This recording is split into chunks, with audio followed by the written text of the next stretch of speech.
Hey everyone, welcome back to AI with Pallavi. Ready to learn another AWS service in just 10 minutes? Let's get started. Let's learn AWS Auto Scaling. AWS Auto Scaling is the brain which manages a fleet of identical EC2 instances. You just have to create a launch template, which is a blueprint and defines what to launch, the AMI, instance type, security group, as well as user data. AWS Auto Scaling helps you to configure health checks, EC2 health checks, ELB health checks, custom health checks. Then also define the capacity settings, the minimum, maximum, and the desired capacity within your AWS Auto Scaling group. You can also define the scaling policies, target tracking, step scaling, simple scaling, scheduled, predictive, and others. Also, load balancing capabilities can be very much integrated within the EC2 auto scaling groups. You can also define instance management like lifecycle hooks, mixed instances, spot, on demand, termination, and others. Therefore, AWS autoscaling can be super useful whenever you want to automatically scale your EC2 instances.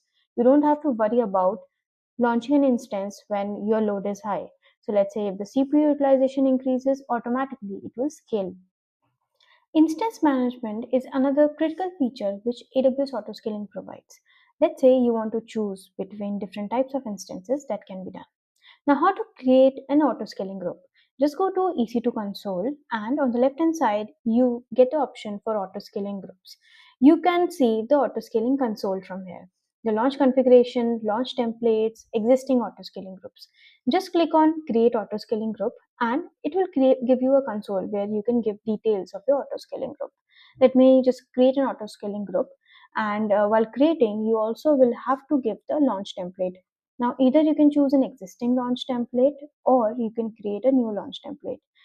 You just have to be very careful while creating a launch template because it consists the details of how your auto scaling group should behave. Now, for creating a launch template, just give a specific name for the launch template, give the version, give the guidance, right, which you need, then the tags, source template, and other details. So you can also uh, create a new template from a source template. That's also possible from the AWS EC2 console. Now, what you can do is you can refer to an existing template and give the features there, and that will be copied in the launch template. Now, in this particular section, you can see that I need to choose the application and OS image, which will be used to create my new instances. So I'm just using the one which we recently created, and I'm just using that particular AMI. Then I'm choosing the instance type. So all of this is also covered in the EC2 instance video which I've created. So you can get the link in the description as well. Now you can choose the instance type you want. Um, Depending upon the instance type, the new instances will be created. So just be very careful the type you choose because there will be multiple instances created and there will be cost associated with them. So ensure you choose the right instance type. You can also give the key pair. So this key pair will be used by the new instances. So let's say if anyone would like to log into that particular instance, do an SSH, they need to use this particular key pair. Then again, just like EC2 instance, you will have to select the network settings as well. So you will have to define the VPC, the subnets, the security groups. You can choose the existing configuration as well. You can add further network interfaces as well, right? If you want that the new instances which are being launched should have a specific network interface, then you can define that as well. So all of those features are possible. The EBS volume, whichever you want, the size, volume type, encryption, IOPS, KMS key. So all that information can be decided on this particular page while launching or let's say creating a launch template. So this is very critical. Again, the reason is this is something which will be used to create multiple instances. So just ensure that you choose the right configuration. You can also choose the IAM instance profile and other features like placement group, CPU options, and others. Also, the user data. If you want all the instances to have specific user data, that has to be mentioned here. So, this is how easy it is to create a launch template. Now, let me just select the launch template which I already have because that has the existing details, and I'm defining the version for that. So, you can see what all details are present in the launch template. If you go ahead, you can choose the instance launch options. So you can choose the network where these instances should be launched. Also, the availability zones. This feature is also very critical. Ensure that you choose multiple availability zones, because there might be cases that the capacity is not present in one particular availability zone. So you can move that, or AWS Auto Scaling group can try to create the instance in a different group in that case. There are options as well, that easy distribution, balanced best effort, or balanced only. In best effort, it will first try to launch an instance in the easy which you have selected, while for balanced only, it will keep on trying in the same easy and will not switch over. So for best effort, it can switch over as well. If there is no capacity in one easy, there are other errors. In that case, it will switch to a new easy altogether. Then autoscaling group has dedicated integration with load balancers. You can either have a load balancer in front of these instances, which will help to diverse the traffic to different instances, or you can attach an existing load balancer or attach a new load balancer as well. So these are some options provided by the autoscaling group, which are very useful in case you want a load balancer in front of your instances. Then you also have VPC lattice integration options. That's also critical integration if you want that. It actually facilitates your integration with different AWS services. So that's also possible. Then you have recovery controller, you have health checks. Now, health checks are super important. Let's say one of the EC2 instance failed, right? And or facing any issue, the CPU is high. So all of that is being checked via health check. Automatically, health checks are always enabled within an autoscaling group. There is a reason for that. If any of the EC2 instance fail this health check, automatically autoscaling group will create a new instance for you and will create it based on the capacity provided, whether you mentioned 4, whether you mentioned 3. So at any particular time, you will always have 3 ready instances present. Then there is also the health check grace period. So this is basically the time period when the first health check until your instance finish the initialization. So as soon as an instance is launched, we don't want to do the health check. We want to wait for a certain time and then start the health check. Now the next option would be configuring the size and scaling. This is also very important. You will have to choose desired capacity, minimum desired capacity, and the max desired capacity. Now, why this is important is because we never want to keep the minimum, maximum, and desired as same. Minimum is a floor, which never go below this. Maximum is the ceiling, never exceed this. Desired is what ASG tries to maintain right now. So ASG always works to match actual count as well as the desired count. So that's how you can define the desired capacity. So the values are critical because these many instances will be running at any particular time whenever there is load within the auto scaling group. So you can also do different types of scaling, like you can have target tracking scaling policy where you choose a CloudWatch metric, or you don't have any scaling policy, so that at any particular time 5 instances have to be created, right? So that's how you can decide that. There are multiple types of scaling policies which you can choose, like target tracking, step scaling, simple scaling, scheduled, predictive. So it always depends on what kind of scaling you actually want.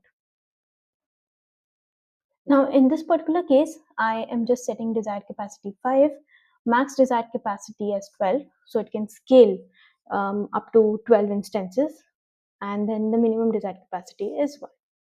Now, there are also instance maintenance policy, which can be defined, which can be used. Now, in case of target tracking scaling policy, there are different metrics which you can choose: CPU utilization, network in, network out, load balancer, request count per target, if you have a load balancer in front of your instances, or custom CloudWatch metric, right? So you can define a custom CloudWatch metric as well, and based on that, you can auto scale your instances. So this is also a useful feature. If you don't want any inbuilt metrics, you want to create a custom metric, so that is possible. So let's say metric name we have given metric type, the target value, and others. For Capacity settings as well. You can choose reservations only or reservations first. You can choose different types of instances to be launched, right? Spot instances, reserved instances, and others. So that can be checked as well. There can be another additional settings as well, so you can choose any of those, and once done you just have to go to next. There is also possibility to add notification. So let's say whenever there is a new instance created, any of the instance deleted, so a notification can be sent, and that is why SNS topic. If you don't know about SNS, there's a link for the SNS video. You can go ahead and watch it. It basically helps to trigger the notifications from different services. So there are different event types which can be configured, and accordingly a notification can be sent. So that's how easy to get notified whenever there is a launch, a termination, fail to launch, fail to terminate, and other events within your auto scaling group. And as per that, a notification can be triggered to a particular topic. Then you can add tags as well. So after that, once all of this configuration is done, just review what the configuration is all about, and you can go ahead and create the auto scaling group. Now let's look what happens after we have created it. There are different details present once we have created the auto scaling group. You can see the desired capacity, scaling limits, the capacity type, right? And also the launch template, which is being used for this particular auto scaling group, the AMI ID, the security group ID, the key pair. So all that information is traceable on this particular page of the auto scaling group, and the subnets which were used to launch these particular instances, the health checks, and other details as well. So if you want, you can go ahead and edit any of these features. You can also see the integrations for load balancers, the automatic scaling features, for example, the dynamic scaling policies, right? Step scaling, simple scaling, and others. So step scaling can be if CPU is greater than 70%, add 2 instances, and if CPU is greater than 90%, add 4 instances. So if you want granular control, you can choose the step scaling. Similarly, you can also have predictive scaling, which is more used for ML based, like learns your traffic pattern and pre-scales. This just needs 24 hours historical data, so that can also be done.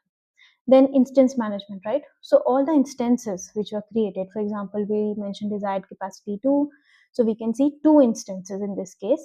These are the newly launched instances, and we have not created anything manually, right? We just configured the launch template, and automatically it created 2 instances because desired capacity is 2. Now you can also see the activity. You can see when this instance was launched. In case of any errors also, you can see the activity history, and you should be able to see when this instance was launched, whether there was any error or not. There are metrics also provided by AWS Auto Scaling Group, and you can see the specific metrics. You can create the alarms as well. You can change the time zones accordingly. You can get the EC2 metrics as well, which are associated with your instances. But for auto scaling metrics, you can choose specific metrics which you want to look at: the worm pool, the maximum group size, desired capacity, and others.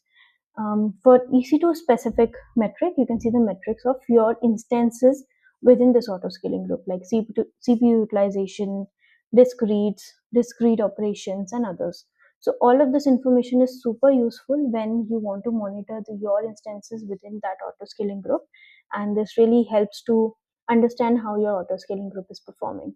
So go ahead, you can try this service very easily. You just have to create a launch template. And just like that, you have learned another AWS service in 10 minutes. Hit that subscribe button if you like this video, and comment if you have any questions related to this service, or if there is any service you want me to focus next. Happy learning!